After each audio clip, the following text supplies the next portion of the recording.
Hello everyone, this is Tom from EveryStepCalculus.com, EveryStepPhysics.com. I'm going to do a linear approximation problem for you in Calculus 2 because it's two variables, x and y. And let's do it. You can see the problem on the screen. Find the linear approximation, etc., etc., at the point 2, 4, 10, and then use linear approximation to approximate 2.17 and 4.29, which is a point. This is one of the most nonsensical calculus things that I've found. This is next to line integrals, and it makes no sense to me. I mean, but let's do it anyways, because our purpose is to not learn about calculus, but to pass test and get out of there, never to touch calculus again. That's really my goal in programming, is to get out of calculus. I have no interest in learning about calculus. So anyways, index 8 to get to my menu. We're going to use second and cursor to get down to the L's where linear approximation is in the menu.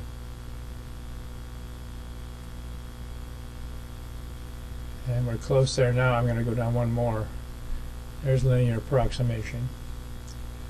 And we're not going to do general instructions. We're going to run the program. And we're going to choose two variables because that's what this problem is. Now here's the formula. Linear approximation is L, x of y, and d is the original function. Remember, this is a 3D image, because when you graph it, z is equal to x and y, so this is, if you graph this on the titanium, you would see the image that they're talking about. And instead of a tangent line, it's a tangent plane that they talk about here. But here's the formula: the partial of z over the partial of x and dx, and the partial of z over a partial of y with dy, and then d is the original function at a certain point. I'll show you how to do that. We're going to enter the 3D function, okay? And we have to press alpha before you enter anything into these entry lines here. So we're going to go alpha, and we're going to do 5 times the square root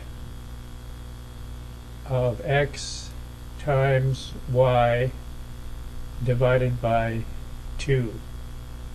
I wonder who dreamt up this function here. I show you what you've entered. You can change it if you want.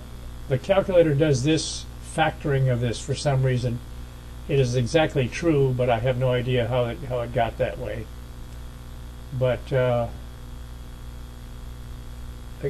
people at MIT who designed this fabulous program that I used to program the titanium, and then eventually taken over by Texas Instruments, is smarter than I am, so let them go ahead and do whatever they want. I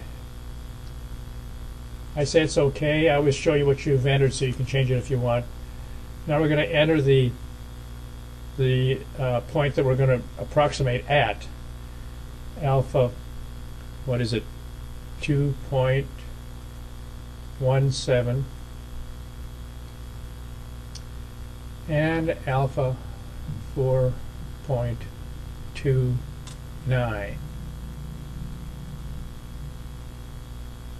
And I say it's okay after we look at it. This is close to the points 2, 4. You notice how they give that to you, but the approximation is so close that I calculate those points without the use of what they give you. So here we have dx is equal to 0.17. Here's the formula for that. You write this stuff all on your paper now. You look like a genius when you're doing your test. And the partial of z with respect to the partial of x is this right here. Notice y here. And the partial of x with respect to y is, and here's x here. That's the only difference. Now when we compute the partial of z with respect to x at 2 and 4 points, which we're supposed to do, turns out to be 5/2. And when we do it at the partial of z with respect to y, and at 2/4 it turns out to be 5/4. And then d is the original function computed at 2 and 4 points, and that's equals 10. I'll show you how they're entering that into the function. Whenever there's using quotation marks here, you're using parentheses, okay?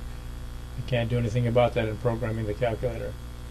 So here we have the formula again, and then we add all those components to it. Here's the partial of z with respect to x, and then the dx, partial of z with respect to y, and then the dy, and then d is 10. So here's the answer, 10.788. Pretty neat, huh? Every step calculus.com. Go to my site and you can see more videos if you subscribe. Have a good one.